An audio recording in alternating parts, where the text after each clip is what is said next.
Hi friends, அஸ்ஸலாமு அலைக்கும். Tuesday mini vlog. Tuesday வந்து பச்சைப்பயிறு வந்து கடையில் தான் வச்சுருந்தேன். வெங்காயம் தக்காளிலாம் வந்து கட் பண்ணிவிட்டு, சும்மா 3 வெங்காயம் 2 தக்காளி மட்டும் கட் பண்ணிவிட்டு, அப்படியே வந்து அந்த தண்ணியிலேயே போட்டுட்டு மஞ்சத்தூள் குழம்பு மசாலாலாம் போட்டு மூடிட்டு, அப்போதைக்கும் நான் வந்து பொரியலும் வந்து பண்ணிட்டேன்.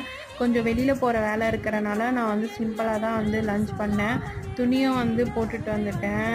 போன ஃபங்க்ஷனுக்கு போன துணியெல்லாம் இருந்தது. போட்டுட்டு ஒரு 6 மணிக்கே வந்து வெளியில் கிளம்பிட்டோம். எங்கே போகிறோன்னா, ரம்லான் நோன்பு வேறு ஸ்டார்ட் ஆக போகுது. சரின்ட்டு நோன்பு திங்ஸ் எதுவுமே இல்லை வீட்டிலன்ட்டு இவர்கிட்ட சொன்னோடனே சரி காஞ்சி சூப்பர் மார்க்கெட்டுக்கு கூட்டிகிட்டு போயிட்டாரு. அங்கே வந்து கொஞ்சம் திங்ஸ்லாம் வந்து பர்ச்சேஸ் பண்ணிவிட்டு, அது ஆப்போசிட்லேயே வந்து சூப்பு கடையும் இருந்தது. சரி எனக்கு கோல்டு இருந்தனால நான் வந்து மட்டன் சூப் வாங்கி குடிச்சிட்டு, அப்புறமா சிக்கன் கபாபும் வந்து சூப்பராக சூடாக போட்டு கொடுத்தாரு. சொன்னோடனே அந்த தம்பி நல்லா சூடாக இருந்தது.